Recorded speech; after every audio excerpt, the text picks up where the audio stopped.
Bienvenue sur KTO pour un nouveau volet de notre série sur l'entreprise à visage humain, série réalisée en partenariat avec DCX. Vous en connaissez le principe. Dans un premier temps, on visionne un documentaire et juste après le film, une discussion en plateau avec nos invités. Alors pour ce 7e volet de la série, coup de projecteur sur l'emploi des jeunes. Pour cela, on va sortir du monde de l'entreprise pour se rendre à l'armée française qui dans les départements d'outre-mer forme chaque année 3000 jeunes en difficulté à une quarantaine de métiers. C'est ce qu'on appelle le service militaire adapté, le SMA. Ça existe depuis 50 ans, une mission sociale méconnue en métropole et pourtant, vous allez le voir, les résultats sont spectaculaires. Alors tout de suite, ce documentaire, La tête haute, un film réalisé par Philippe Berrier. C'est le fruit de 5 mois de tournage à Mayotte, en Guadeloupe et en Guyane. On se retrouve dans 45 minutes pour la discussion. Bon film et à tout à l'heure. Bien, bonjour. Donc moi je me présente, je suis l'agent-chef Ajay Gamal. À qui ai-je l'honneur, mademoiselle? À qui ai-je l'honneur? Qui êtes-vous? Quand on dit à qui ai-je l'honneur, je vous dis ça parce que demain devant un patron, c'est ce que vous posera la question le patron. Ça c'est un savoir-faire aussi quand vous cherchez un boulot. D'accord? Oui. Vous acceptez le règlement de discipline générale militaire? D'être en tenue militaire? Oui. D'avoir des horaires particuliers? Il n'y a aucun problème. Ah, ben voilà, c'est très bien. Donc oui, on peut monter un dossier, si vous voulez, de candidature pour venir au GSMA. Vous avez des questions à me poser? Non, j'ai aucune question.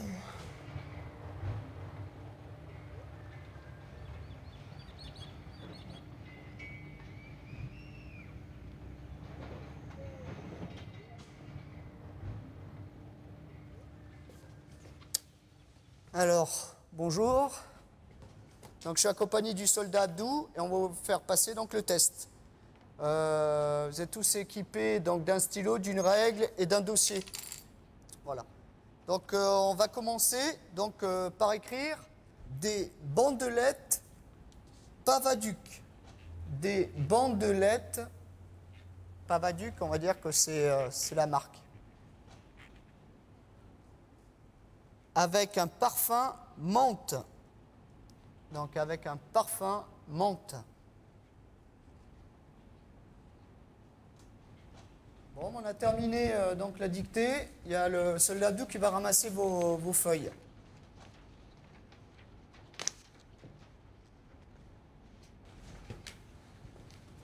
Maintenant, vous pouvez refermer donc les chemises. Voilà. Là-bas aussi. Ok. Pour moi, c'est maintenant ou jamais. Parce qu'ici, c'est la deuxième chance. On ne peut pas avoir une deuxième chance sans le tenir de demain. La délinquance, j'ai commencé à l'âge de 13 ans. Faire du bordel et casser tout. J'étais avec des camarades. On buvait de l'alcool et fumait des joints. Le truc qui m'a motivé d'arrêter, c'est qu'on avait blessé un camarade. Après, il était au coma. J'ai réalisé que c'est pas bien. Et après, je suis venu au GSMA.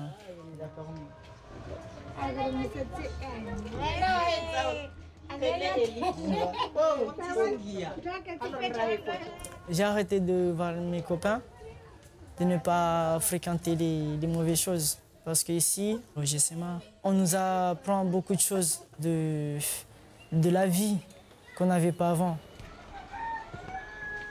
Moi, j'aime les vêtements militaires, quoi. C'est pour ça que je me suis dit que je vais essayer de les porter pour voir ce qu'il y a là-dedans, quoi. Je me suis inscrit et je vais voir les conséquences, quoi.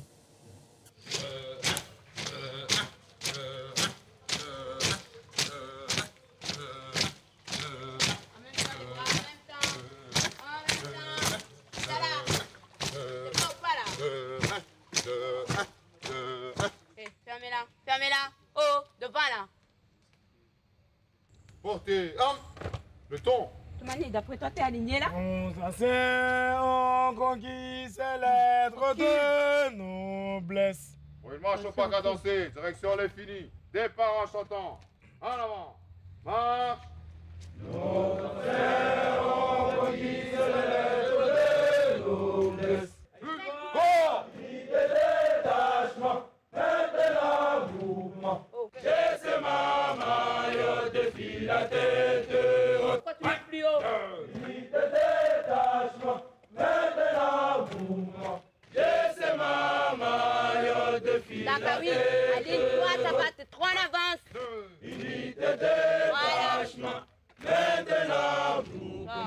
GSMA, Mayotte défile la tête haute. On peut compter sur vous? Oui, caporal chef. On peut compter sur vous? Oui, caporal chef. Préfère. Moi, je pensais en venant au GSMA que j'allais directement intégrer ma filière. Pour moi, les FMI, je ne savais pas ce que c'était et on ne m'avait pas mis au courant des FMI. Donc, je suis rentré au GSMA. Je pensais directement que je serais sous l'eau, avec un bateau tranquille, aller voir les poissons, nager avec. Et je me suis directement rendu compte le deuxième jour que c'est pas ça. C'était un petit rêve, voilà, vite fait, dans le civil. Je suis rentré ici directement militaire carré, garde à vous, des respects, des grades. Qu'est-ce que je savais d'un grade, moi? Moi, c'était, quand je suis rentré, je suis venu, bonjour monsieur.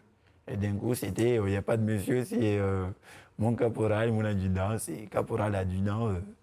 Ça a complètement changé, donc voilà, ça m'a un peu déboussolé le début, c'était pas ça, ça me faisait chier. Je me suis même dit un soir, pourquoi pas partir? Mais après, je me suis dit, je suis rentré ici par fierté, je ressortirai avec ma fierté et je n'ai rien gâché. Bon!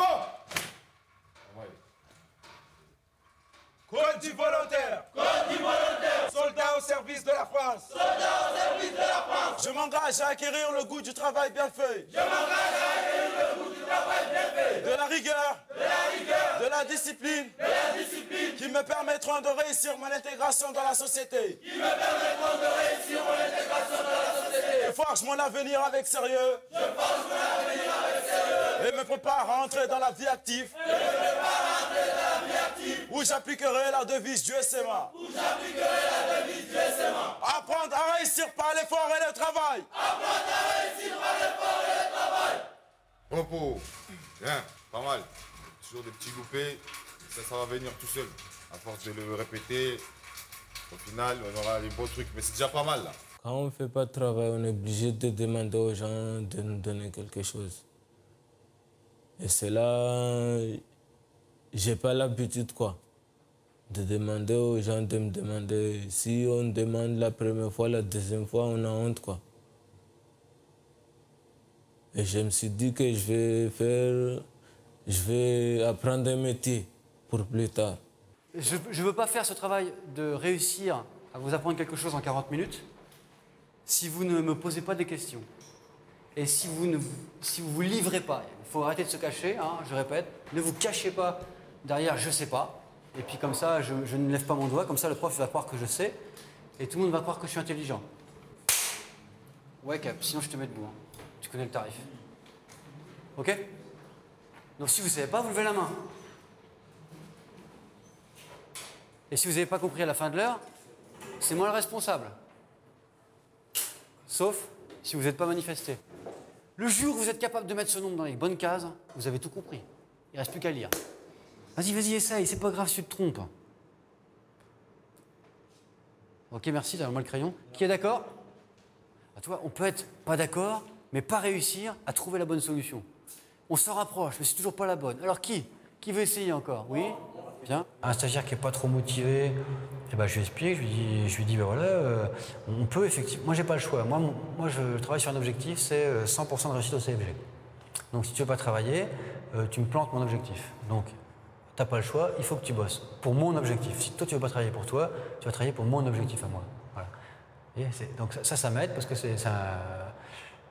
même s'il le fait pas pour lui, il le fait pour moi. Et du coup, je le fais pour lui. Hein. Être français, qu'est-ce que c'est? Des droits et des devoirs. C'est-à-dire nous, on a des droits et des devoirs. Oh, arrête de dormir. Mets-toi debout. Hey, mets-toi debout.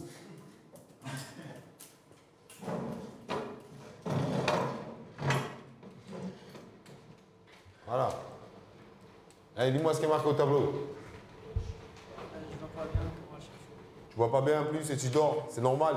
Si tu dors, tu ne verras jamais ce qui est marqué au tableau. Bon, c'est dur quand même. C'est dur, mais il faut assumer, il n'y a pas d'autre choix. Pour moi.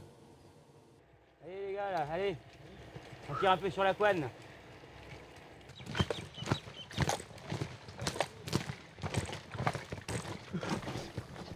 Allez, donne-lui ce sac. On va rester devant. Tiens, on met comme ça. Ça. Je mets un peu d'énergie avant de... Il faut tenir le coup, les gars. On a fait le plus dur, c'est le plus facile.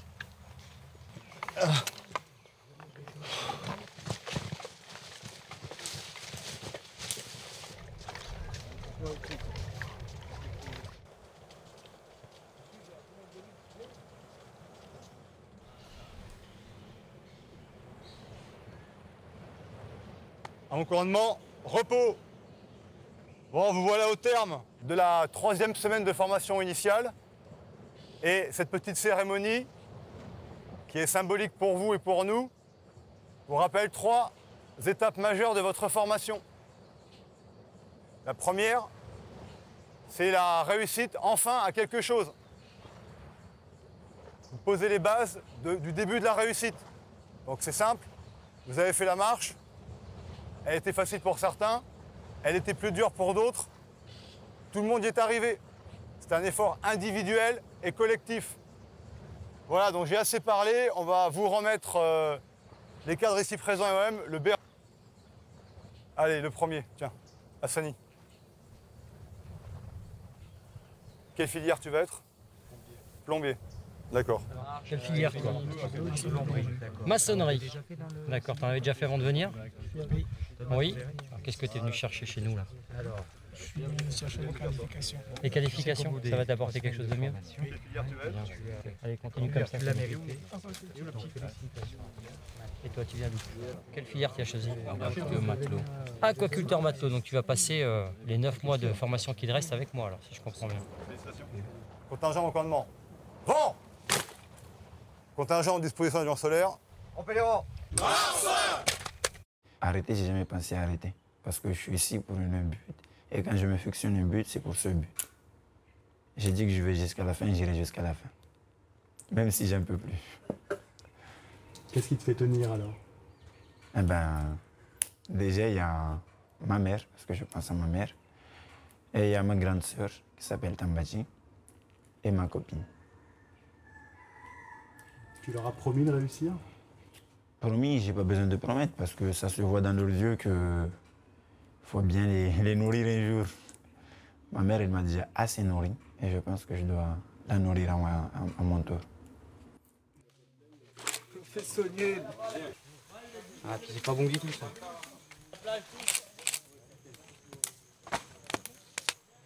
Ok. Qu'est-ce que vous retenez de ces 3 semaines? Tu te levais à quelle heure avant? Avant, je me réveillais à 10 h. Voilà. Et tu vois, aujourd'hui, tu te réveilles À 4 h. à la bonne heure. Voilà, tu vois. À la bonne heure pour entamer une bonne journée. Donc, les prochaines étapes qui nous attendent, vous comme moi, c'est la formation professionnelle, donc l'aquaculture. On va vous apprendre à être ouvrier aquacole chez nous. À la sortie des 10 mois, vous serez des ouvriers aquacoles compétents, capables d'aller travailler sur une ferme aquacole. D'accord? Bien. Moi je vais tomber là. Il se fait vieux les judo, les gars, faites attention. Allô? Tenez les jambes. Viens là. Serre-toi.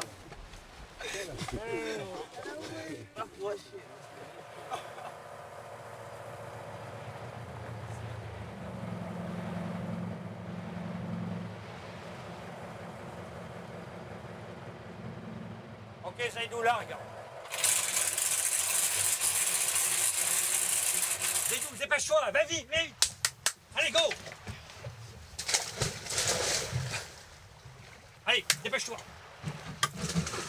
Allez, dépêche-toi. Stop. Qu'est-ce que j'attends?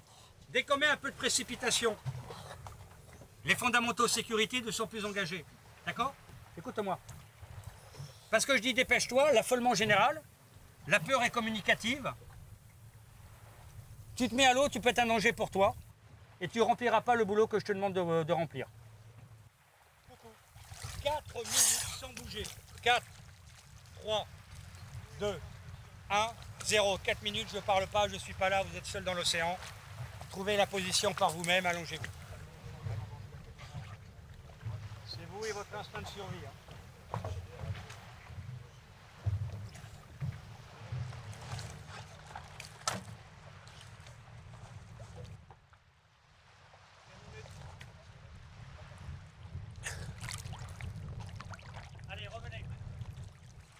Arrête de bouger les jambes.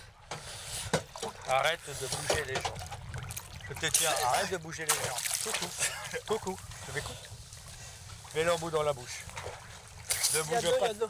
Ben, souffle. Trouve la solution. Il y a de l'eau dans l'océan. Arrête de bouger. Arrête de bouger. Arrête de bouger. Mets la bouche dans l'eau. Respire. Allonge-toi. Bouge pas tes jambes, allonge-toi.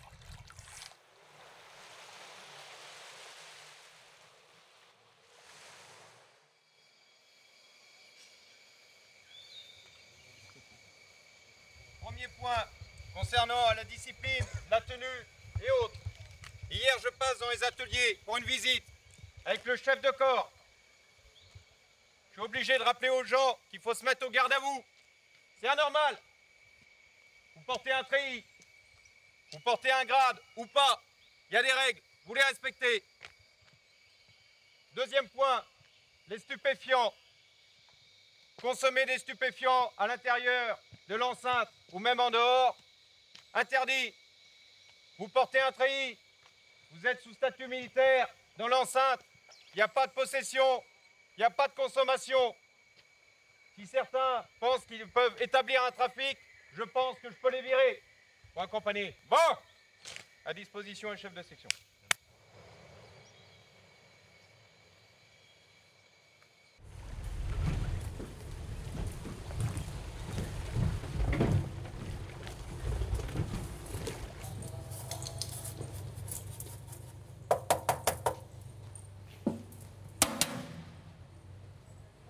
Je crois que c'était un capitaine qui nous avait dit ça, on s'en fout de ce que vous avez fait avant, on s'en fout.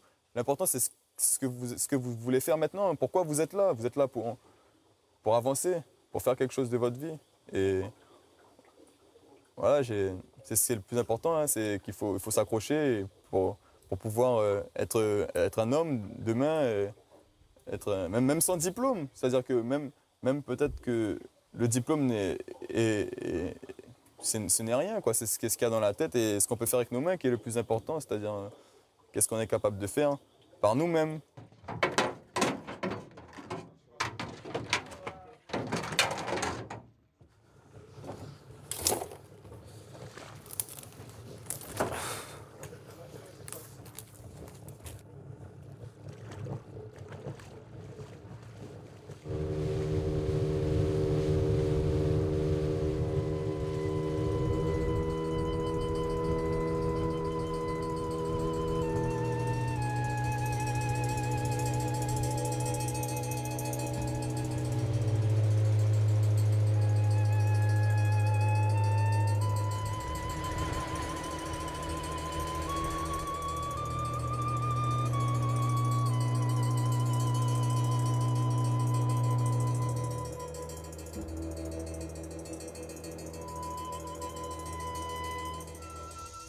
Je savais pas vraiment ce que je voulais faire, justement, je me cherchais. J'ai jobé pendant 2 mois, j'ai fait livreur de pizza. J'ai arrêté ma période d'essai et je me suis mis après à observer la nature. La nature m'a appelé en quelque sorte et en grandissant, je me rendais compte que la Guyane, Cayenne surtout, je trouvais que c'était bizarre, quoi. On est en Guyane et je voyais qu'autour de moi c'était que de la forêt et on est habillés comme des Américains, USA là, et avec des chaînes, on écoute du rap mais au final, qui on est vraiment, quoi. Et c'était ça la question que je me posais, qui je suis, où je suis. Et c'est comme ça que c'est pour ça que je dis que j'apprends à me connaître, quoi. En même temps, en connaissant en apprenant à connaître la nature, la vie en forêt, je me découvre en même temps. Ça s'est fait et je suis là maintenant. Et c'est vraiment... J'ai trouvé en quelque sorte ce que je cherchais, quoi. Combien de nœuds tu fais? Combien de nœuds? Moi, j'ai fait 30. Mais je fais 5, hein. Les nœuds 5. Moi aussi, je suis l'un de vous, hein. Maintenant, t'es proche, tu vas dans ces hommes de t'embêter. Allez là, tu dors. Tu vas embêter moi? D'abord, tu dors. T'avais peur? Arrête de bouger, à chaque fois je suis. D'abord, arrête de bouger. Arrête de bouger. Bon, je regarde si je tombe pas, hein. Si, non. C'est bon. Je suis arrêté en première. Moi, je me suis arrêté à cause d'un problème familial. Il y a mon petit frère qui était mort à 13 ans. Donc, on avait tiré sur lui, un petit garçon de 13 ans. Il y avait un gars de 21 ans qui avait tiré sur lui. Donc, j'étais un peu... Et donc, c'est pour ça que j'ai arrêté l'école, ma famille et tout ça. Je prenais soin de ma mère parce que ma mère était un peu... Comment dire? Elle ne comprenait pas ce qu'on lui disait. Mais après ça, quand j'ai vu qu'elle s'est bien remise, donc il y a une copine à moi qui m'a parlé de l'armée. Elle est toujours à l'armée. Elle m'a dit oui, ça ne sert à rien de rester à la maison et tout, de chercher un truc. Parce que je ne voulais plus retourner à l'école, j'avais peur et tout ça. Donc, je me suis engagée, je suis venue à l'armée. Et j'ai vu que c'est quelque chose de bien. Parce que j'ai que 18 ans, j'ai déjà mon permis bateau, mon permis voiture. Donc, je vois que pour une petite fille de 18 ans, j'avance.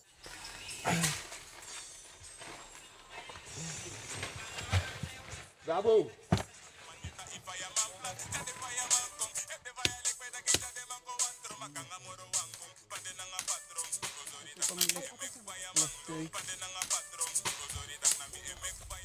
Aujourd'hui, je ne peux pas dire que Will n'a pas travaillé. C'est bon? Tu veux pas? C'est bientôt l'heure de Qui est-ce qui fait à manger quand même avec toi? J'arrive pas à croire que c'est toi qui fais à manger. Non, attends, il lance des saucisses sur la grille. J'ai vraiment changé. Maintenant, même si c'est une petite fille, dès que c'est une fille, c'est pas moi, c'est madame, je dis s'il vous plaît.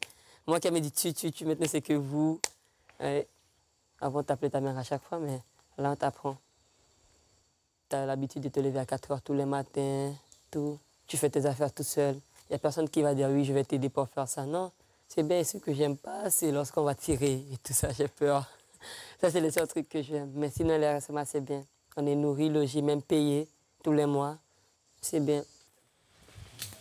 Donc on va faire ce qu'on appelle des flops au niveau du tronc pour faire couler la sève. La sève est utilisée soit une fois sèche, ça va former des cristaux, on va s'en servir comme répulsif ou comme de l'encens. Ça a exactement le même principe que l'encens, on va le faire cramer le soir. Oui, alors l'odeur qu'on sent, c'est l'odeur d'essence de térébenthine. C'est exactement la même odeur. Voilà. Là, donc tout autour, on voit qu'il y a une bosse. D'accord. Il a une croissance qui est très lente. Les botanistes s'en servent pour dater la forêt qui est autour. 4, 5, ouais. 2 mètres pour 200 ans. Ouais. C'est ça. Là, il a 200 ans presque. Voilà.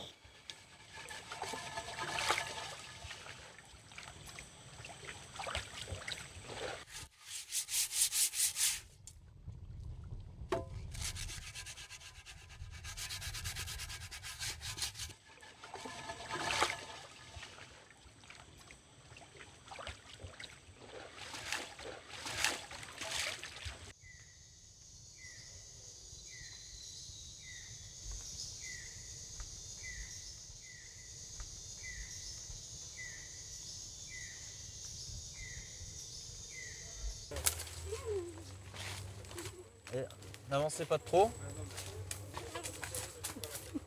Voilà. Allez, on est toutes oui. Bon, je vais vous présenter le Wanakwali.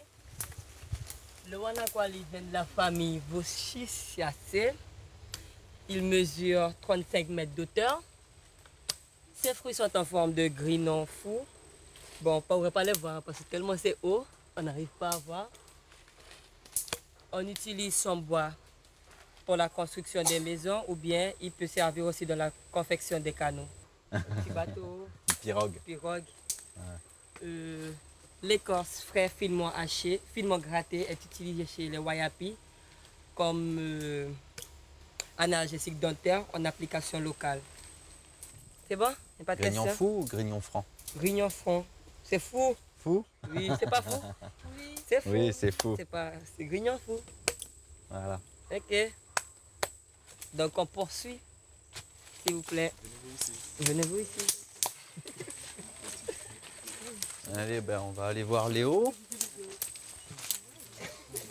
Nous sommes là, tout l'encadrement, pour effectivement arriver à trouver ce dont ils sont venus chercher et trouver ce petit déclic qui leur manquerait pour pouvoir être autonome à la fin de la formation. Alors, cette autonomie, pour certains, c'est juste peut-être l'écart avec le cocon familial, le milieu familial, qui les aide à mieux réfléchir ou à se lancer complètement dans la vie.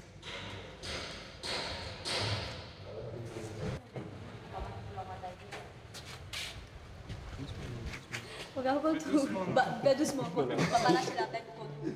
Ok.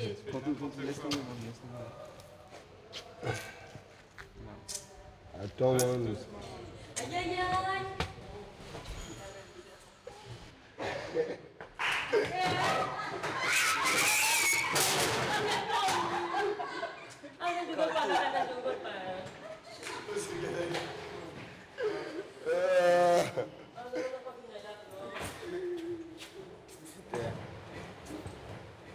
En avant. Marche. 2, 2, 2, 2.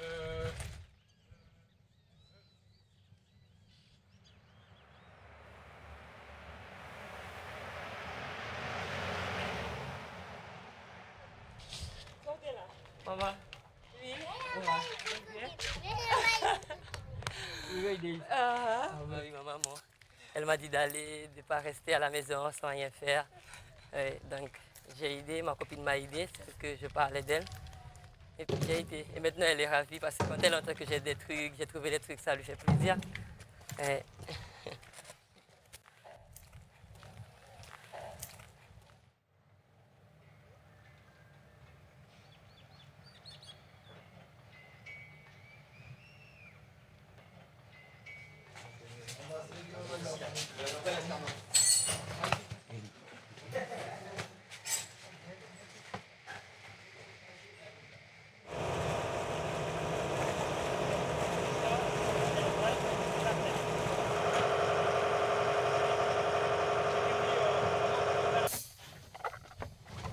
On est à 7 minutes pour l'installation.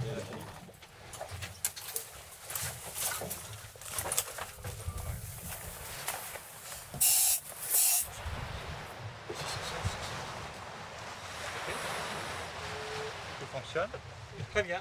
Marche arrière.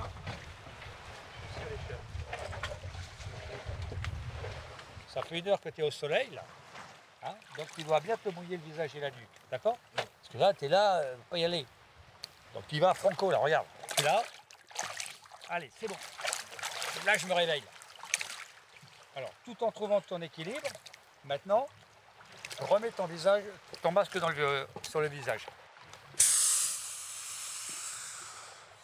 Allez, mets la bouche dans l'eau.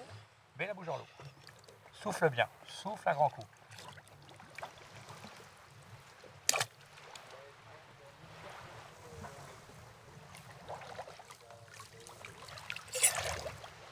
Tu sais pourquoi tu remontes?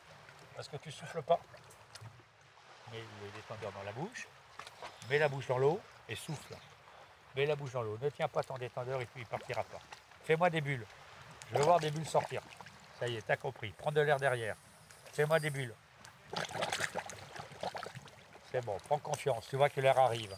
Allez, fais parler ta volonté.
Alors, comment ça s'est passé? Impression. Mais encore, tu as réussi tous les exercices? Oui. Qu'est-ce que tu as fait comme exercice? Est-ce que tu as eu de l'eau dans ton masque? Oui. Est-ce que tu as réussi à l'enlever? Oui. Comment tu as fait? En soufflant par le nez. Et ça s'est bien passé tout de suite? Oui. Très bien. La vie est belle. Allez, vas-y. Viens de tes équiper. Problème particulier? Pour personne? Non, ça va. Bien passé? Oui. Tout le monde a trouvé son équilibre? Ce qui fait plaisir à voir et ce qui est un signe important pour nous, c'est qu'on commence à vous voir travailler avec quelques sourires. En sortant de l'eau, maintenant, quand on vous pose les questions, vous arrivez à sourire, à même plaisanter. Donc ça veut dire que vous progressez vraiment bien, que vous commencez à vous sentir bien et beaucoup moins stressé qu'au départ. Allez, déjà 2 minutes, les gars.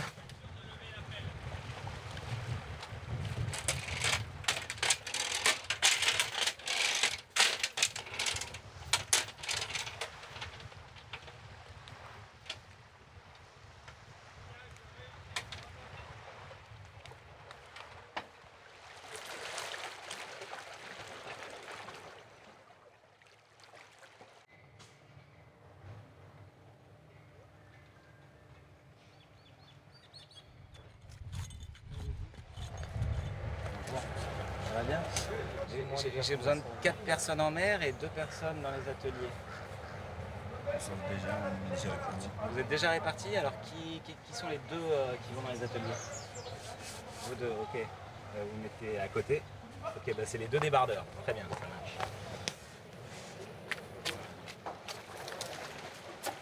Donc avant de monter à mer, je vous présente d'abord mes collègues.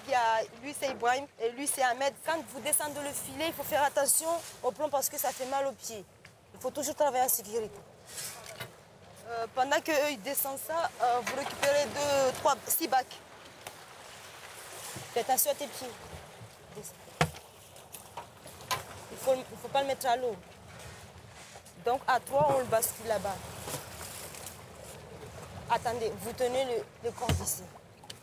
Comme on a fait le stage et le patron il nous a vu qu'on travaillait bien, on est parti avant qu'on finissait le GCMA. Donc on était embauchés plus vite, quoi. Donc ici, à l'entreprise, c'était vraiment difficile. Au premier pas, c'était vraiment difficile, mais je me suis dit, si je veux réussir, je vais dire ça se passe dans la tête, je ne vais pas écouter mon corps, je vais faire ce que les mecs ils font. Comme ça, ils ne vont pas dire que la fille, elle ne fout rien. La fille, elle est comme nous. Comme la première semaine, les garçons, ils m'ont vu, ils ont dit, c'est un mec ou c'est une femme? Ben, je me dis, moi, je fais de mon mieux. Les jeunes filles de mon âge, ils me disent, mais tu vas sentir le poisson? Moi, je dis, même si je sens le poisson, quand je rentre sur le gab, là, le guichet, je mets ma carte là, l'agent qui sort, il ne sent pas le poisson.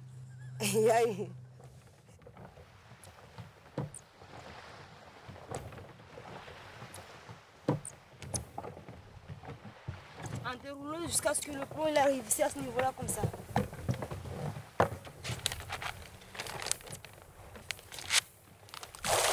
Et il ne faut pas suivre le poisson. S'ils vont là-bas, tu ne les suis pas.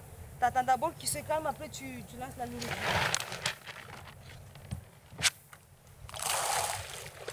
C'est pas la peine de serrer.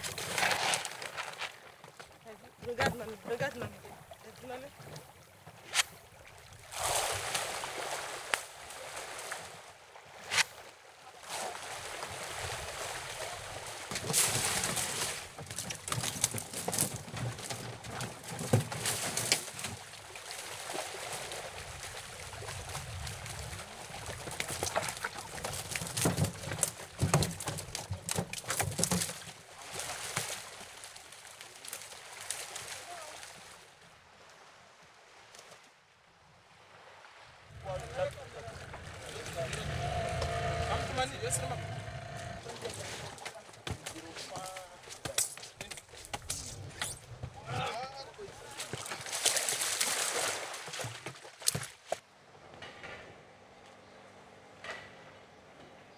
Ce que tu vas faire, c'est de trier les poissons par calibre. Tu vérifies le poisson s'il est bon, il est beau, pas bon parce que tu ne vas pas le manger. Tu vérifies qu'il soit beau, pas des courbes sur la queue, pas des yeux ouverts, pas de plaies non plus. Ça s'appelle le contrôle tactile c'est le toucher et le visuel. Tu prends le poisson, hop, tu le poses. Ce côté-là, c'est bon. Ce côté-là, il est bon. Et tu mets là où il convient. Si c'est moyen, tu le mets là. Si c'est grand, tu le mets ici. Pas besoin de caresser le poisson. Tu le sors, ça doit être vite fait.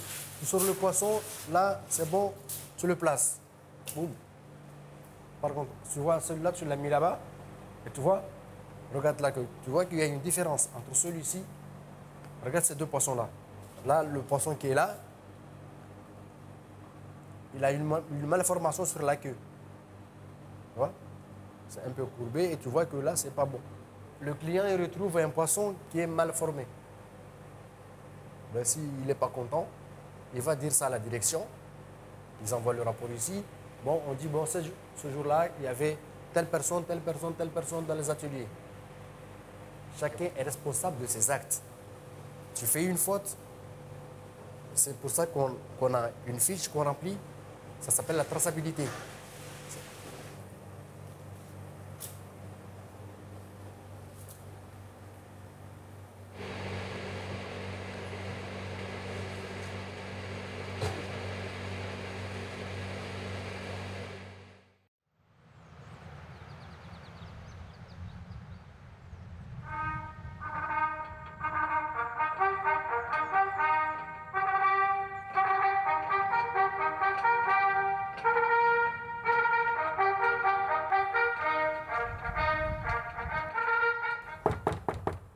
Entrez.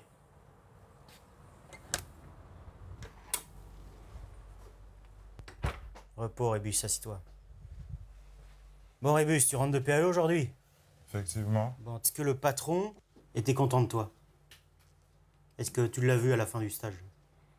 À la fin du stage, il m'a remercié et il m'a dit que si j'ai la casseuse 4 chargeuses péteuses, il peut m'engager en tant que conducteur d'engin.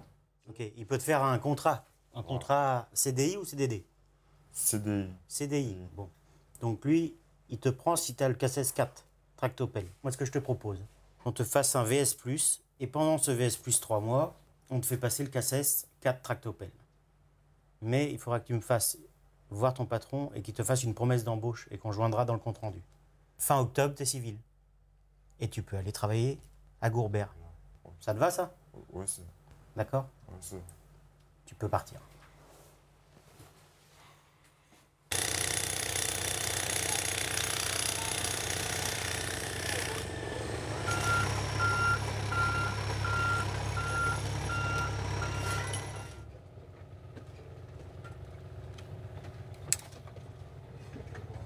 Ami, et va pas vite. Prends ton temps, va pas vite.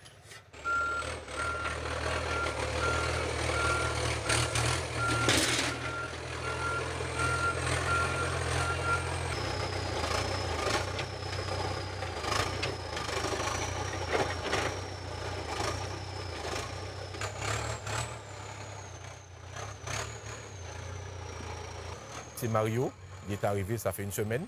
La semaine dernière, donc, il avait plutôt une approche d'observateur. Et à partir de cette semaine maintenant, je le fais commencer à manipuler la machine, à monter dessus.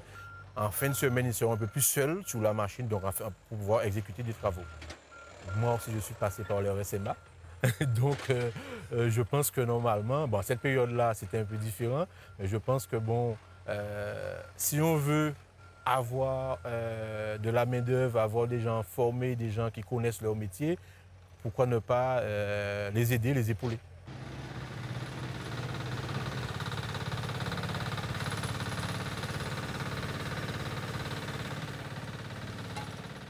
Ils ont compris ma motivation et mes capacités d'ailleurs. Ils ont su les comprendre. Et par la suite, ils ont adopté mes forces et mes faiblesses aussi.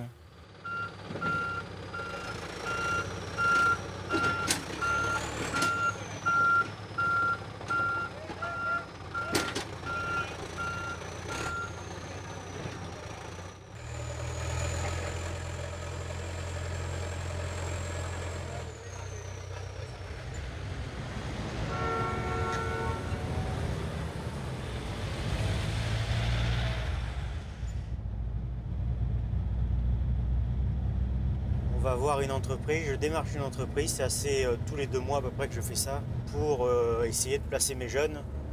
C'est aussi mon rôle une des missions qui m'y est confiée, pour trouver du travail à mes jeunes stagiaires. Nous, on n'est pas formés du tout à ça, hein. Notre mission prioritaire, c'est l'Afghanistan, la guerre, et compagnie, quoi. On n'a pas de technique, on y va au culot. Et puis, c'est comme ça, quoi, hein. On se prend des râteaux, on s'en prend pas. Moi, j'en ai 50 à placer, à insérer. Donc, il faut se battre. Il faut se battre, bien sûr.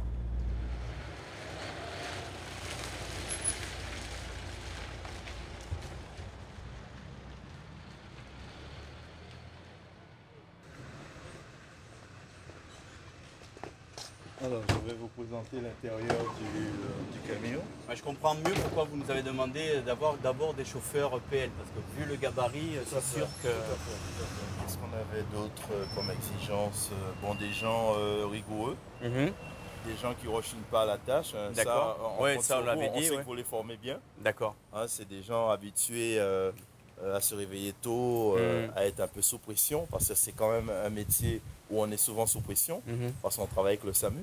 D'accord. Et des fois, on part sur les accidents de la route avec les Carrément pompiers. sur les accidents de la route. Oui. D'accord. Et ils sont amenés à être dans le bain, carrément, à regarder d'abord et à faire ensuite. D'accord. J'ai choisi cette orientation, pour ma part, c'est le contact humain.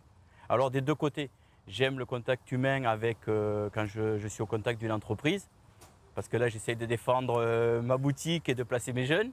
Enfin, je dis mes jeunes, voilà, vous voyez, c'est pas mes jeunes, puisque c'est des jeunes du RSMA, et puis il y a du monde qui s'en occupe, puisque les chefs de filière, eux, sont en première ligne, hein. Mais voilà, c'est ce contact humain, s'occuper des jeunes, et puis un jeune de placer, c'est un jeune de sauver. Citadel, on vient de le voir ce matin, il nous a apporté son contrat. Oui, Citadel, ouais, il nous a lui, apporté. Tout à fait, ouais. Il est inséré. Concernant les agents de sécurité portuaire.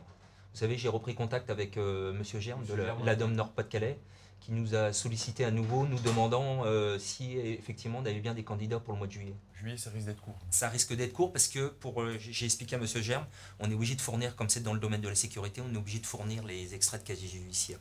Donc là, ça ne se fait pas en 5 minutes. Donc, Ça fait déjà 50 ans que les SMA existent. S'ils existent toujours, un, c'est qu'il y a un besoin, mais deux, c'est aussi parce que ça marche. Et je ne sais pas, même peut-être qu'on devrait l'ouvrir ailleurs.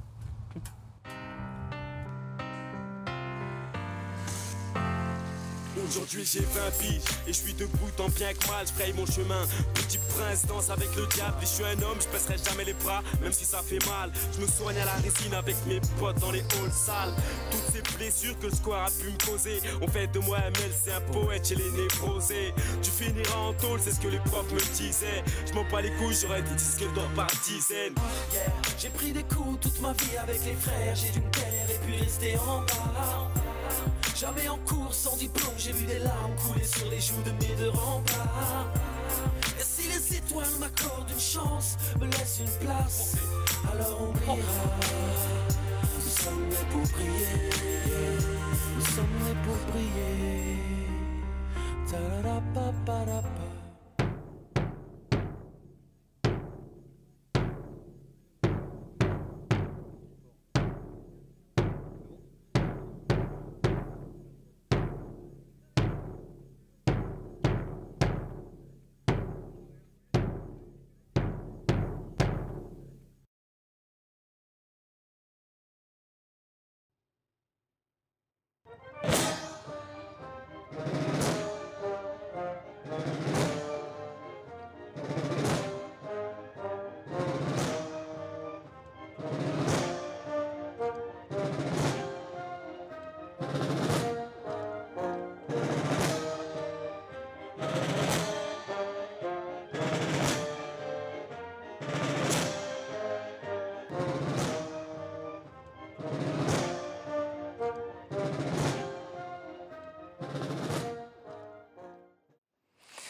Voilà pour le film La Tête Haute, documentaire coproduit par DCX et KTO et réalisé par Philippe Berrier qui, je vous le rappelle, a passé 5 mois auprès des jeunes du SMA en Guadeloupe, en Guyane et à Mayotte. Retour maintenant sur le plateau de KTO avec nos invités. Myrjane Adélard, bonsoir.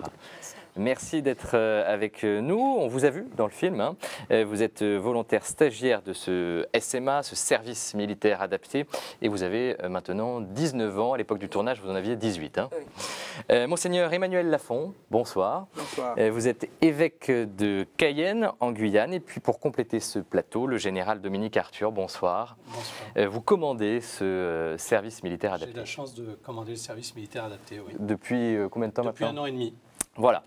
Alors, on va commencer la discussion. D'abord, je vais vous demander, Myrjane, peut-être de réagir à chaud après avoir vu ce documentaire. Est-ce que ça correspond à ce que vous avez vécu? Ben oui, de voir les moments que j'ai passés au RSMA. Et en ce moment, comment je suis là, il y a une grande différence. Oui? Qu'est-ce qui a changé? Ben, la vie, ça se voit que là, j'étais un peu... J'avais pas vraiment la tenue là, mais là, je me sens vraiment bien. Ouais. La tête haute, hein? La tête haute. Je crois, j'ai jamais cru que j'allais être un joueur en métropole. Parce que alors, vous êtes à Périgueux en ce moment, hein, vous complétez ce service, hein, c'est ça. Commandant Arthur, vous, oui. quelles ont été vos impressions en voyant le film? Ça correspond à l'essence du SMA? Oui, je me surprends moi-même à me dire une nouvelle fois que je remplis une mission qui est vraiment extraordinaire, celle d'accompagner des jeunes gens, puisque pour nous, encadrement du SMA, chacun des jeunes représente 100% de notre mission, ce qui fait une petite différence avec le monde des forces militaires. Et très franchement, de voir la profondeur des réflexions qui sont les leurs, me dit que je suis vraiment sur le bon chemin pour leur redonner à chacun d'eux, les aider à reprendre cette autonomie qu'ils doivent avoir pour être des citoyens actifs et responsables.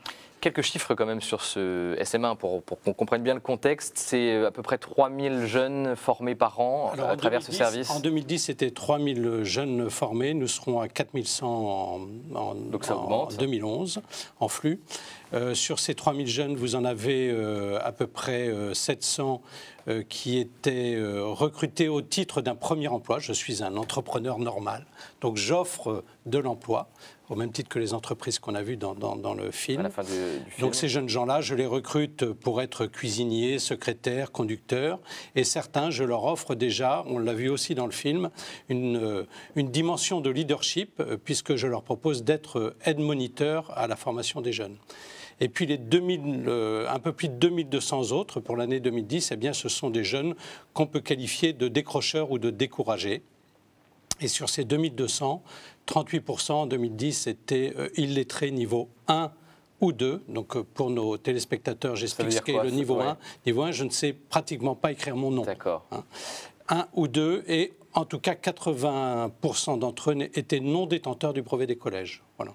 Et 80% aussi n'avaient pas le permis de conduire. D'accord, donc ça marche très bien au final. Ça marche très très bien, puisque en termes de sortie positive, nous permettons à plus de 75% des jeunes gens de sortir positivement du cursus de formation que nous leur proposons. C'est un beau taux. Donc c'est une sortie soit par une inclusion directe dans l'emploi, soit par une mise en formation professionnelle. Parce que le SMA n'a pas vocation à remplacer les lycées pro ni les centres de formation professionnelle pour adultes.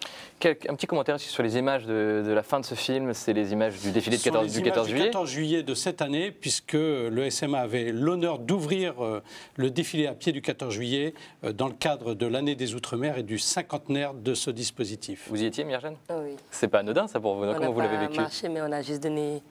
on a fait un spectacle pour les gens, les différentes danses des Outre-mer. C'est une belle reconnaissance en tout cas. Ouais. Je me tourne maintenant vers Monseigneur Lafont. Donc vous êtes évêque de Cayenne en Guyane depuis plusieurs années.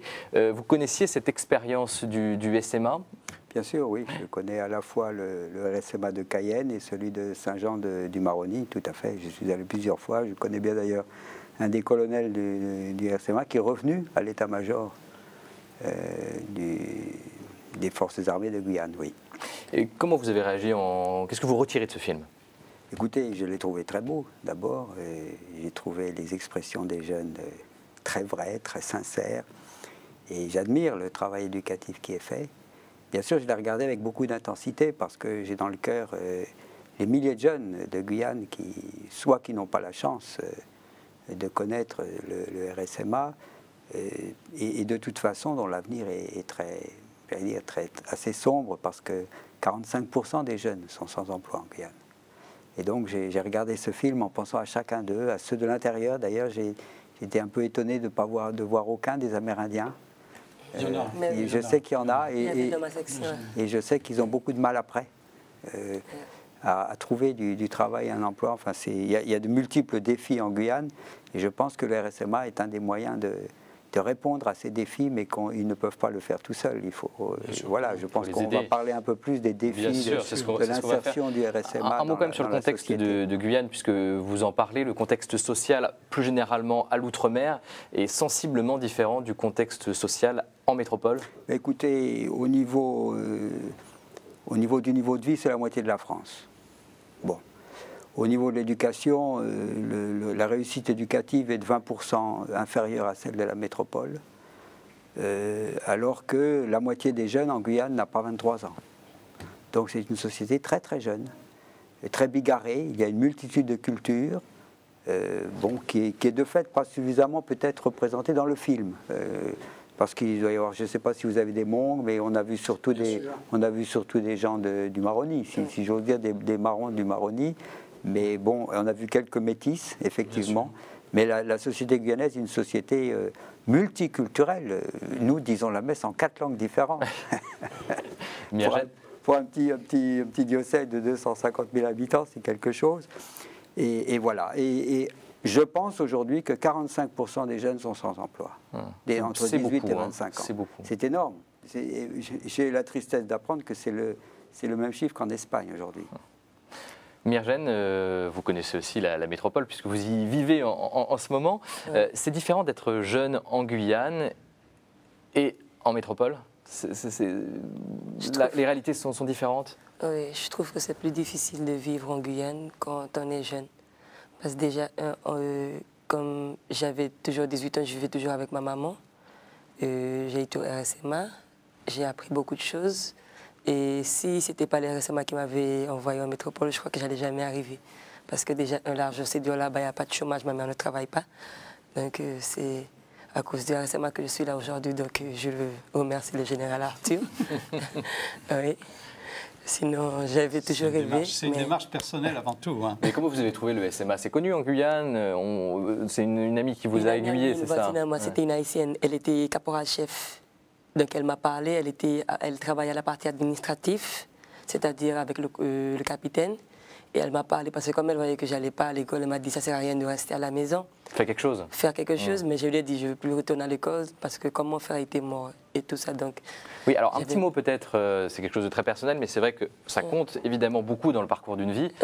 Vous avez vécu un drame familial quand vous étiez jeune, hein? Oui. Toute jeune. Qu'est-ce qui s'est passé? Donc on était à 5 au début, j'avais 2 frères et on était à 3 filles. Et un jour, comme ma mère elle est animatrice à la radio UDL à Saint-Laurent. Donc ma mère est partie au travail. Mon petit frère, il était quelqu'un, il aimait traîner avec des... Il n'aime pas traîner avec des petits gars comme lui. Il aime traîner avec des grands garçons.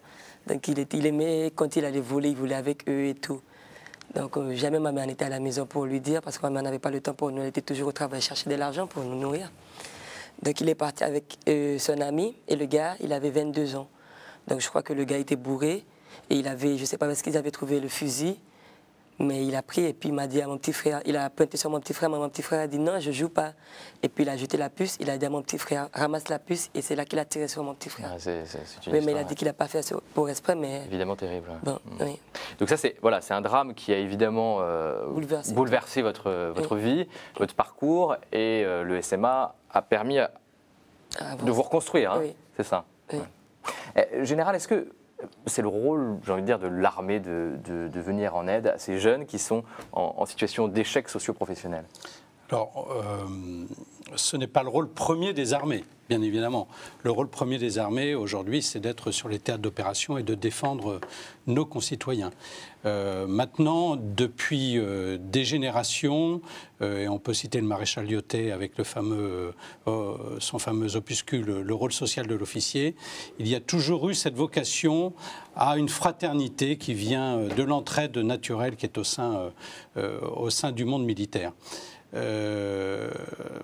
Ça marche pourquoi le SMA? Ça marche non pas, d'ailleurs c'était très bien dit dans le film, non pas parce que nous avons des travailleurs sociaux professionnels, pas du tout.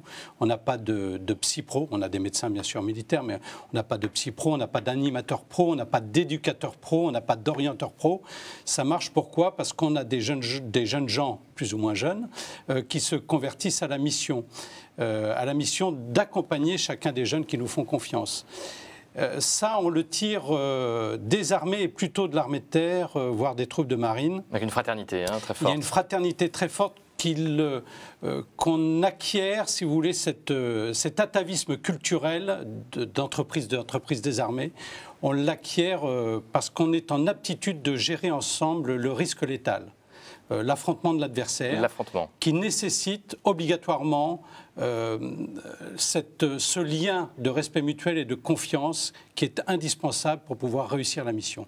Et bien là, tous les cadres militaires qui arrivent d'Afghanistan, pour certains d'entre eux, qui viennent au SMA, servir au SMA, ils sont dans ce schéma d'accompagnement du jeune qu'ils vont considérer comme étant l'un des leurs, puisque de toute façon, les jeunes gens sont en plus sous statut militaire, qui est un statut militaire entier. Certes, ils n'ont pas vocation à devenir des Rambo pour aller en Afghanistan, mais ils ont un vrai statut de militaire, de volontaire du SMA.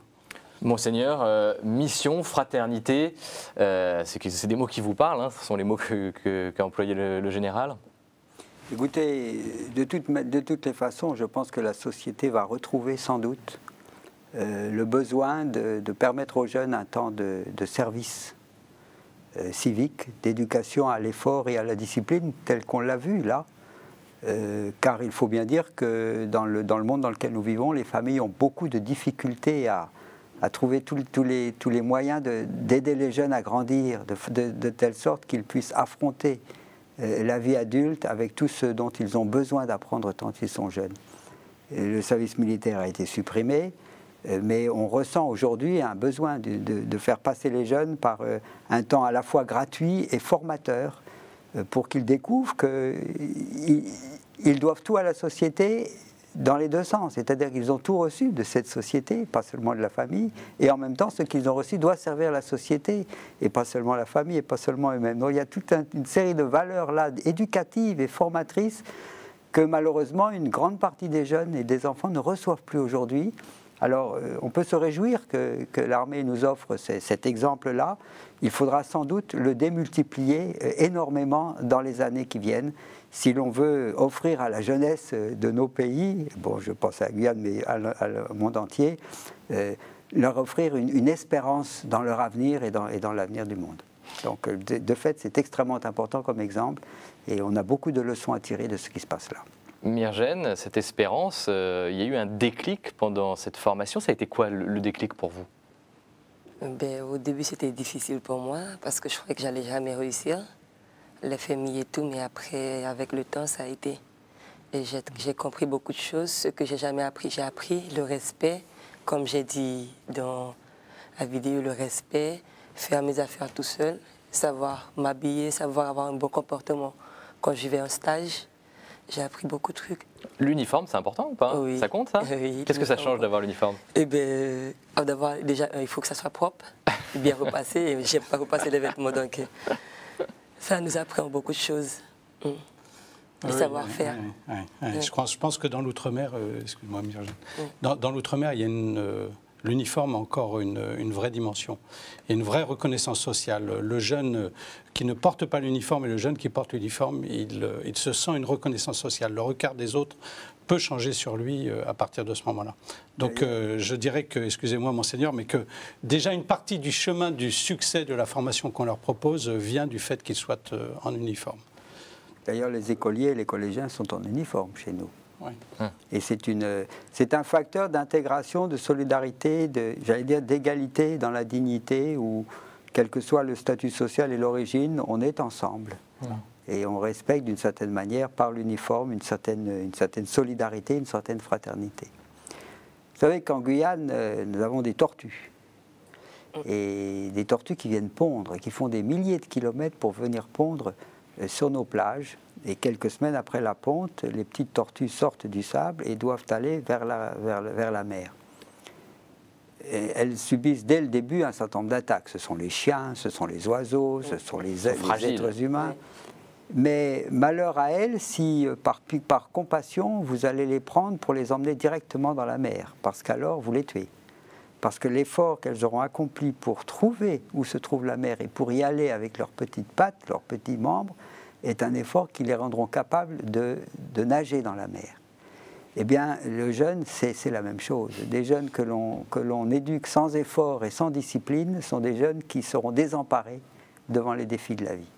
Et c'est un des drames, je pense, de la société actuelle. Et le RSEMA nous montre, entre autres exemples, que appeler les jeunes à l'effort, au respect de soi, au respect des autres, à la discipline, à l'aptitude à apprendre et au sérieux dans l'apprentissage, ce sont des valeurs qui sont essentielles pour qu'ils puissent réussir et avoir confiance en eux. Oui, c'était bien dit dans le film. D'ailleurs, on ne juge pas les gens au départ. Il n'y a pas de jugement, si vous voulez. Donc, on parle du respect mutuel, de l'esprit de fraternité, comme vous le faites, Monseigneur. Il y a aussi cette possibilité qu'offre l'uniforme d'une forme d'anonymat, mais qui n'empêche pas chacun de penser à ce qu'il est et de voir donc le regard des autres changer sur lui et de pouvoir changer son propre regard sur lui-même.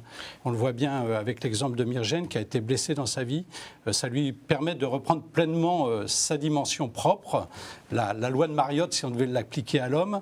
Et le SMA a cette caractéristique justement d'offrir une formation bien intégrée qui travaille à la fois sur le corps, sur l'intellect et aussi sur le cœur.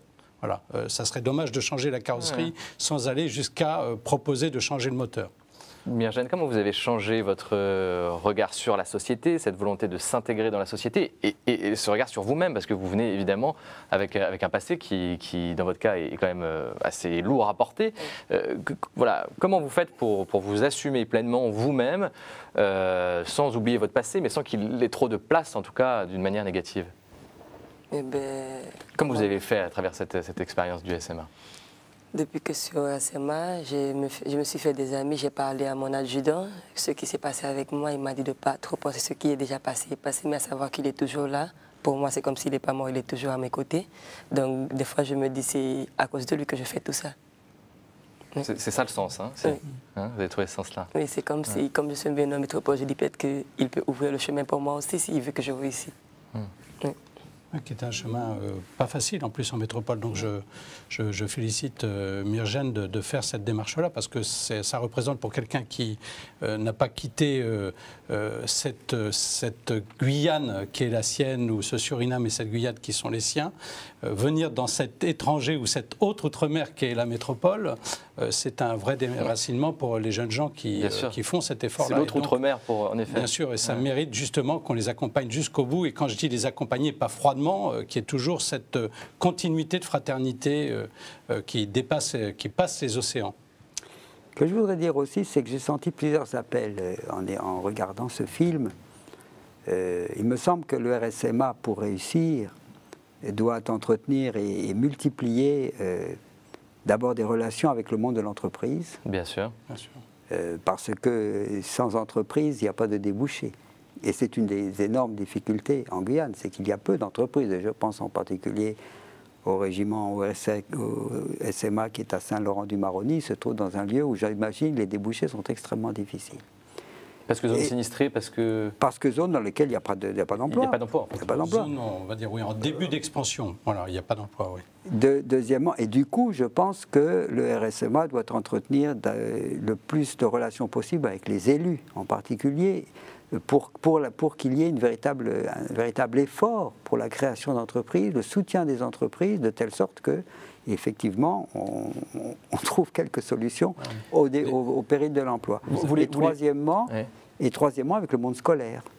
Car je pense, mais c'est déjà fait d'ailleurs, je sais que le RSMA est présent chaque fois qu'il y a des journées portes ouvertes ou des journées de présentation des débouchés possibles par rapport aux jeunes, mais je pense que c'est aussi à multiplier, peut-être par des visites dans les collèges ou dans les lycées, pour que le plus grand nombre de jeunes possible, pas seulement lorsqu'ils ont la chance de rencontrer un caporal-chef, mais à l'intérieur de leurs institutions scolaires, puissent savoir qu'il y a ce lieu de formation complémentaire avec ce que l'éducation nationale ne peut pas faire toute seule. Vous voulez former dans cet esprit-là?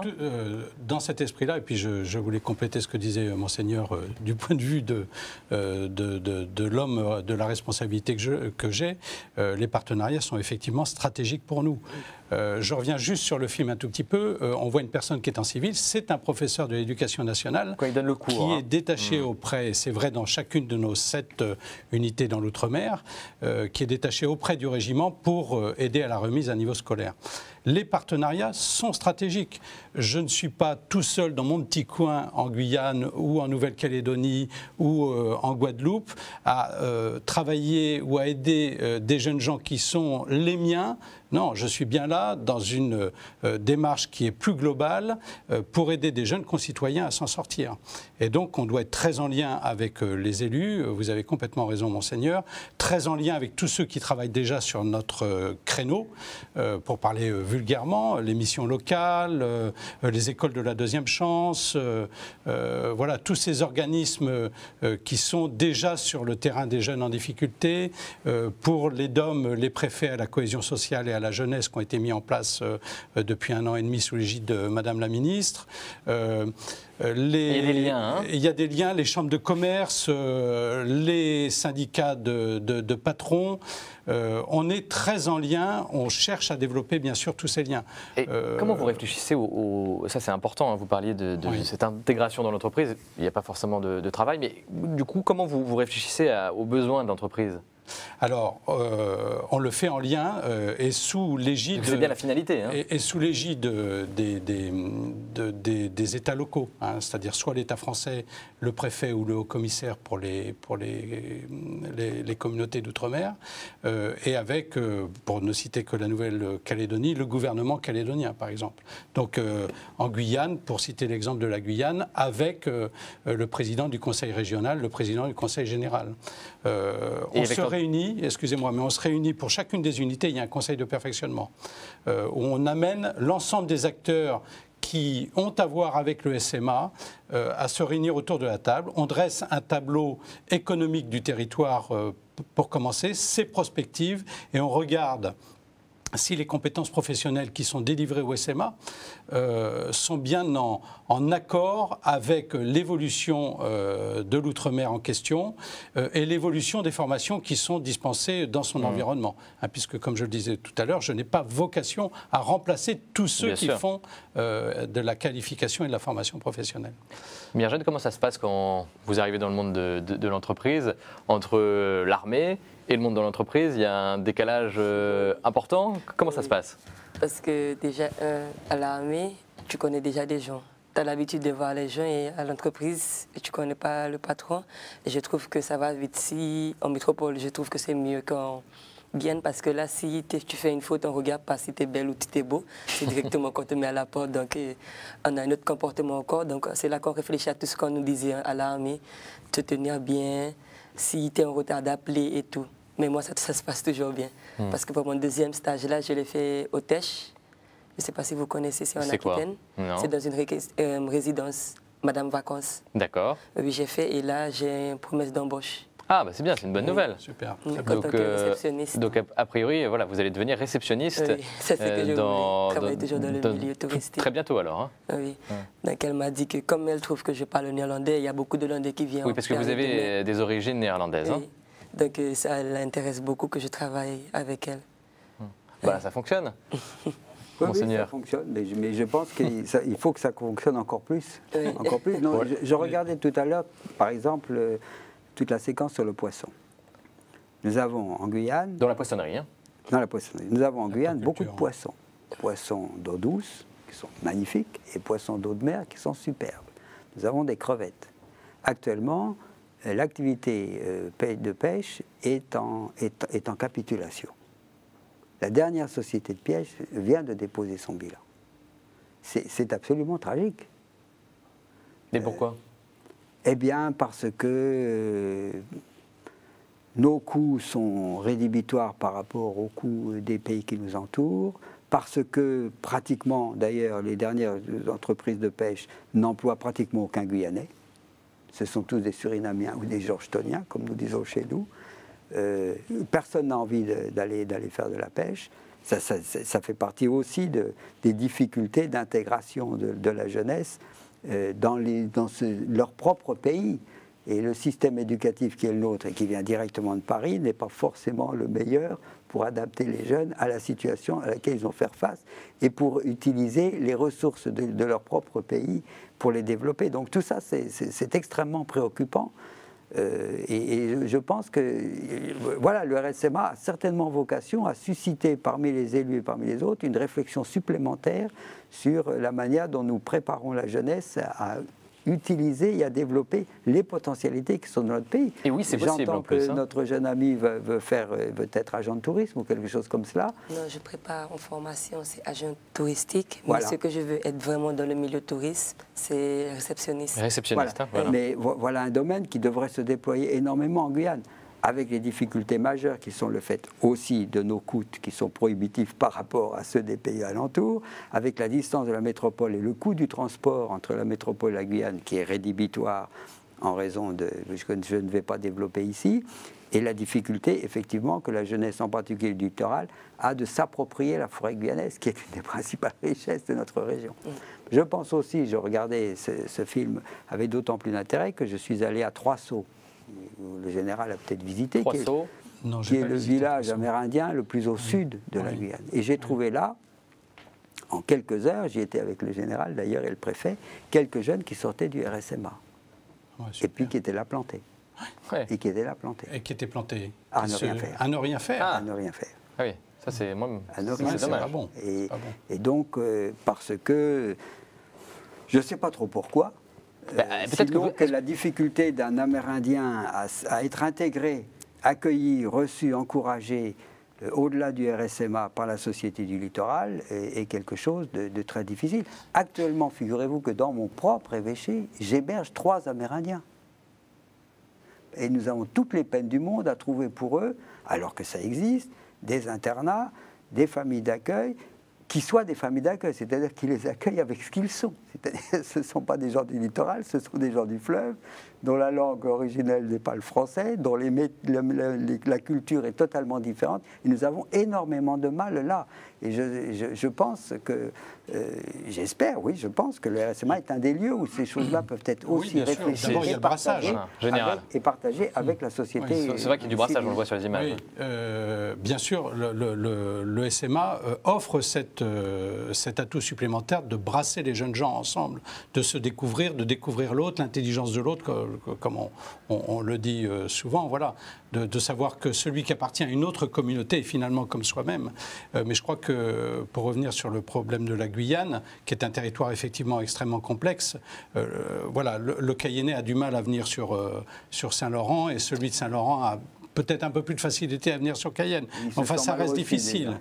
Et donc, je cite un exemple. Si on devait avoir un chantier particulier ou une entreprise qui s'investisse sur Maripasoula, par exemple, il serait bon que moi, je sois très en lien avec cette entreprise pour vous expliquer la complexité. Et c'est pour ça que les partenariats sont stratégiques. Être très en lien avec cette entreprise pour recruter moi-même du jeune venant de Maripasoula, lui proposer la formation, éventuellement un complément de formation avec un centre de formation professionnelle, et le renvoyer à Maripasoula pour être employé par cette société qui va travailler sur Maripasoula. Oui, donc c'est un package. Voilà, c'est un package. Il faut arriver à faire des packages. Alors, on mène une expérience à La Réunion qui est très intéressante à tout point de vue, parce qu'on travaille sur plusieurs angles. Ce qu'on appelle l'expérience dite des cadets du SMA, qui est venue sous l'impulsion du préfet Lalande. On va chercher à recruter les jeunes gens plus tôt, mon statut le permet. Je peux normalement recruter des jeunes gens à partir de 16 ans, avec autorisation parentale. Donc là, on est allé proposer à des jeunes gens qui ont 17 ans, qui ont été identifiés par les missions locales, par les missions locales, que nous avons sélectionné, un parcours complètement sécurisé, où l'organisme de formation professionnelle qui va les accueillir après leur passage au SMA, certifie déjà les quelques UV les certificats pratiques professionnels qu'on leur propose dès chez nous, pour qu'on soit bien en lien, vous voyez, les uns avec les autres. Et le Conseil régional se fait fort de les inclure dans l'emploi. Et les entreprises, qu'est-ce qu'il faut attendre des entreprises? Ben, les entreprises, elles ont un esprit citoyen.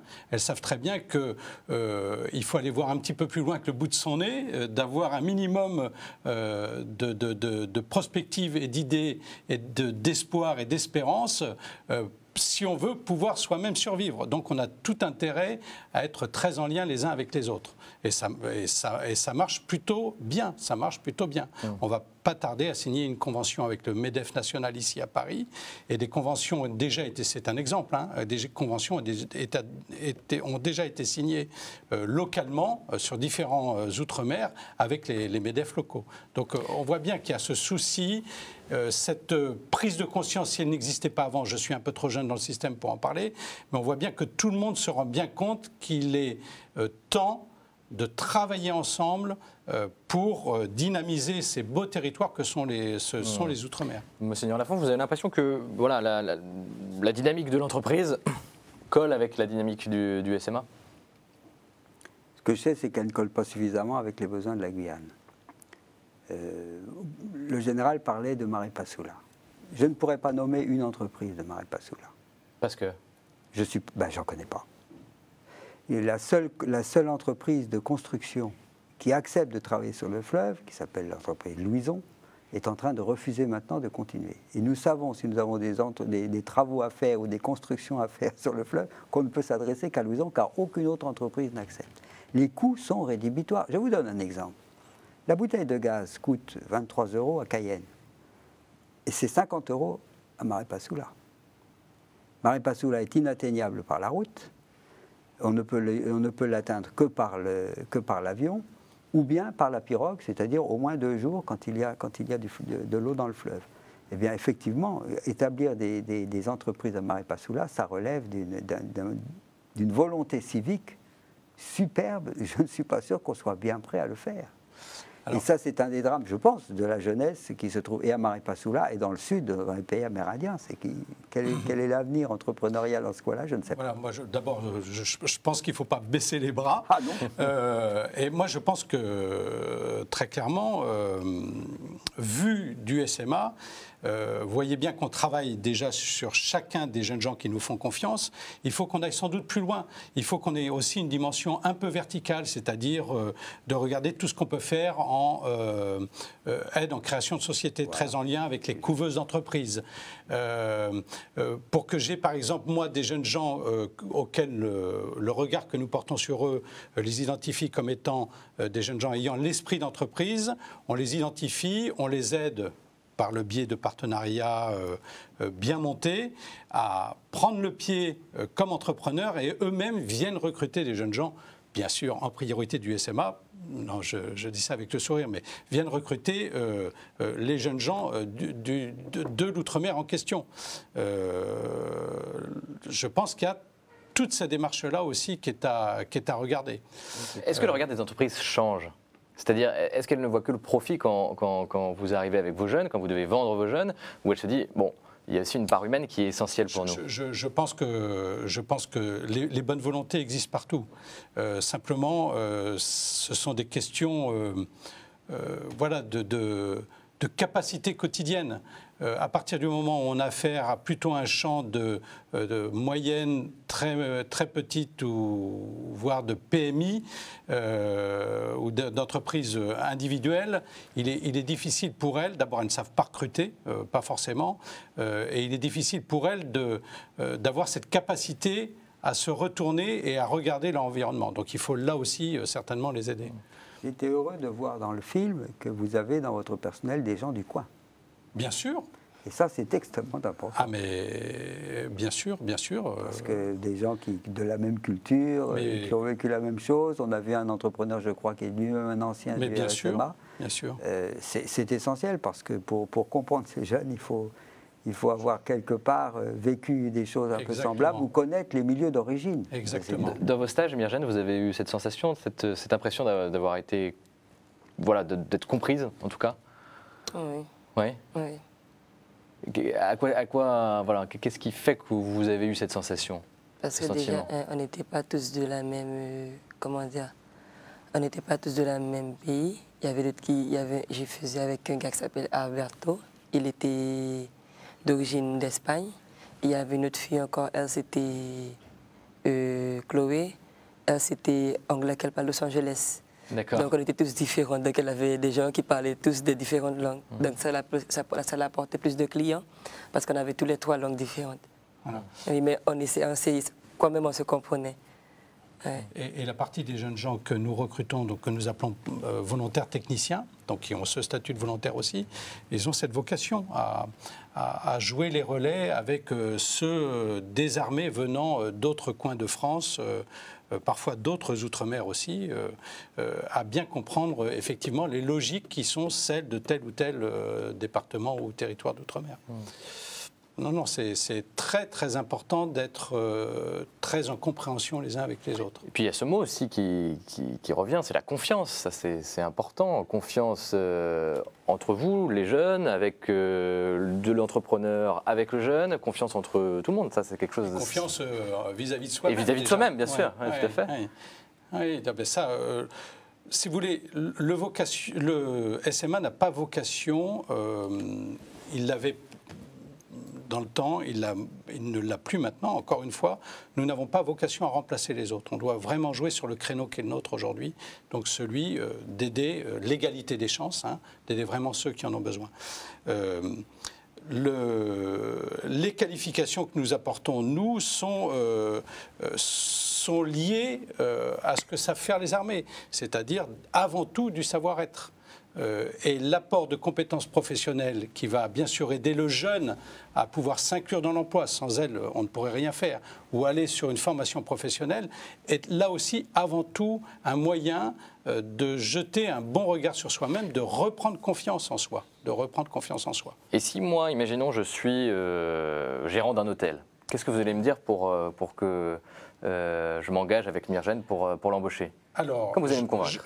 Je vais vous convaincre en vous disant qu'il existe déjà des dispositifs, y compris dans les Outre-mer, qui sont les dispositifs d'alternance. C'est-à-dire que si vous acceptez d'être une entreprise citoyenne à part entière, vous allez jouer le jeu de l'alternance, c'est-à-dire d'être aidant la communauté nationale, mais cette communauté nationale, par le biais de l'EDA, va vous aider par le biais de l'alternance. Et moi, pour recruter le jeune du SMA, je vais vous dire que ces jeunes gens ont une dimension supplémentaire, c'est qu'ils sont en aptitude d'autonomie.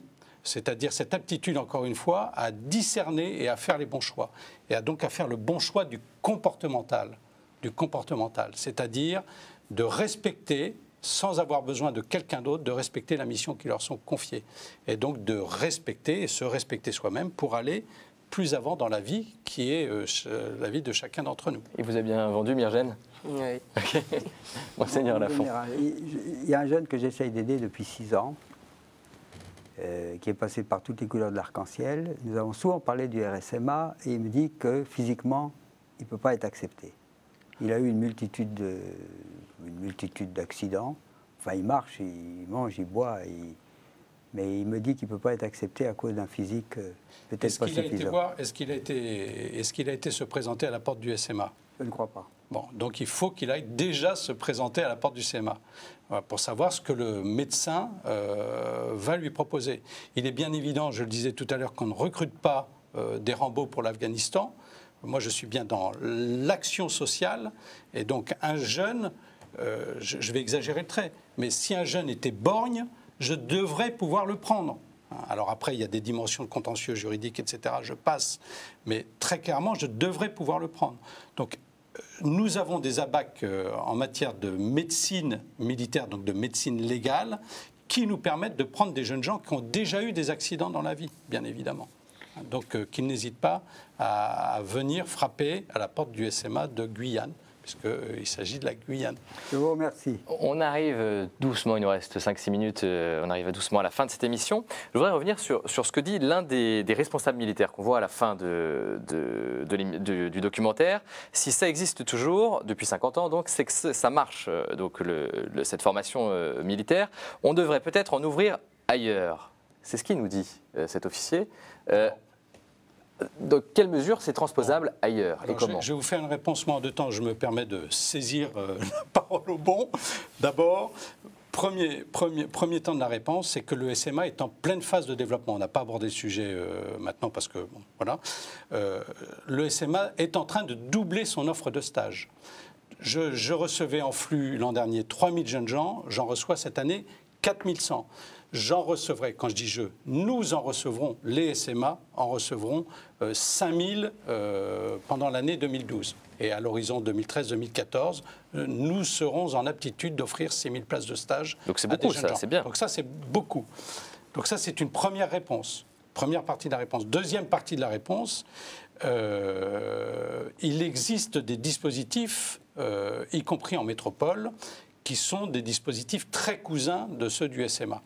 Je pense à l'établissement public d'insertion de la défense, qui offre une formation qui est équivalente à la nôtre. Copiée avec un encadrement d'anciens militaires, mais qui se fait sous statut civil. Donc pas militaire. Voilà, donc pas militaire. Donc il y a nécessité pour cet établissement d'insertion de la défense d'être armé par des travailleurs sociaux. Et ça se fait en métropole, hein. Et ça se fait en métropole. Voilà. Et puis, il y a d'autres dispositifs qui sont nés d'initiatives locales, comme les écoles de la deuxième chance, donc qui ont un réseau national, l'Académie des Dallons à La Réunion, qui va se mettre à fonctionner. On doit tous être complémentaires les uns des autres. Il y a des recettes de ce SMA que vous aimeriez voir appliquées ailleurs, Monseigneur Lafont? Ailleurs, je ne sais pas, je suis en Guyane, moi, mais je pense que ça doit se développer en Guyane, peut-être même d'une manière civile aussi. Je ne sais pas. Mais c'est quelque chose que la société guyanaise tout entière, à la fois administrative et élue, doit pouvoir imaginer ensemble, en même temps, et avec le monde entrepreneurial aussi. Mais je crois que nous faisons face, de toute façon, à des défis tellement forts que si nous ne joignons pas nos efforts, nous allons vers des lendemains très difficiles, en particulier chez nous. Est-ce que ça pose, cet exemple, hein, ça pose une question ou des questions à notre société, hein, on l'a un peu évoqué. Qu'est-ce que ça pose comme question à notre société, aux politiques, du coup? Eh bien, ça pose la question de savoir si la société peut continuer sur le chemin sur lequel elle est aujourd'hui, ou si elle doit résolument prendre une autre route, davantage de solidarité, de respect plus fort de la nature et des ressources naturelles, de discipline d'une meilleure éducation des jeunes et du fait que toute la société doit être au service de chacun de ses membres et non pas seulement au service, j'allais dire, du profit ou de ceux qui ont la chance d'être en haut du panier. Myrgène, quelle question ça pose pour vous, à la société? Vu votre expérience, votre jeune expérience, mais quand même tout de même, vous avez fait beaucoup de chemin en peu de temps. Est-ce que vous avez l'impression que voilà, votre expérience à vous, elle pose question à nos responsables politiques, par exemple? Est-ce que voilà, leur regard sur la jeunesse pose un problème, ou il manque quelque chose, il y aurait quelque chose à changer ou à faire évoluer? Oui, il manque beaucoup de choses en Guyane. Comme le monsieur a dit, il y a des jeunes gens qui ont leur diplôme mais qui ne peuvent pas travailler car il n'y a pas de travail en Guyane. C'est pour ça que la moitié des jeunes comme moi ont choisi les SMA. Comme ça, quand ils ont leur diplôme, on nous aide à trouver un travail, un logement, et des fois même passer le permis. On ne paye pas pour le permis parce qu'on n'a pas assez d'argent pour faire tout ça. Donc je trouve que c'est une bonne idée d'ouvrir des RSMA partout, parce que je trouve que ça met en valeur tous les jeunes des Outre-mer, et surtout pour ceux qui n'ont pas qui ont des difficultés au niveau de leur famille. Comme moi, j'en ai vécu. Oui, tout à fait. Il n'y a pas que les difficultés sociales, il y a aussi les difficultés personnelles, évidemment. Général, pour conclure, vous, qu'est-ce que vous auriez envie de dire aux responsables civils et politiques? Je pense que les jeunes sont demandeurs de repères, c'est clair. Mais moi, j'ai presque envie de terminer sur une note d'optimisme. Oui, il faut. On le voit bien, d'ailleurs, le film, voilà, moi je trouve que le film est excellent pour ça, de voir que des jeunes gens auxquels, vous savez, on a tendance à caricaturer la jeunesse, parler des jeunes des banlieues, etc., ces jeunes gens auxquels on pourrait peut-être donner le bon Dieu, ne pas donner le bon Dieu sans confession, finalement, ils sont demandeurs de repères, il y a vraiment du bon là-dedans, voilà. Et j'ai envie de terminer par un proverbe africain, si vous me le permettez, hein, c'est que un arbre qui craque fait plus de bruit que 100 arbres qui poussent. Et je pense qu'il y a beaucoup d'arbres qui poussent en ce moment. Et ça, c'est une belle image, Monseigneur Lafont. Un mot pour conclure, Monseigneur? Écoutez, je vous remercie de nous avoir invités ici. C'est un plaisir. Et je pense que l'exemple du RSMA doit pouvoir profiter d'une façon beaucoup plus large à l'ensemble de la société guyanaise, et je le souhaite. Et je m'y emploie d'ailleurs, je vais déjeuner à l'instant avec Jean-Baptiste de Foucault, et qui a beaucoup travaillé avec Solidarité contre le chômage et pour une société d'abondance frugale. Je crois que l'avenir est sans doute là.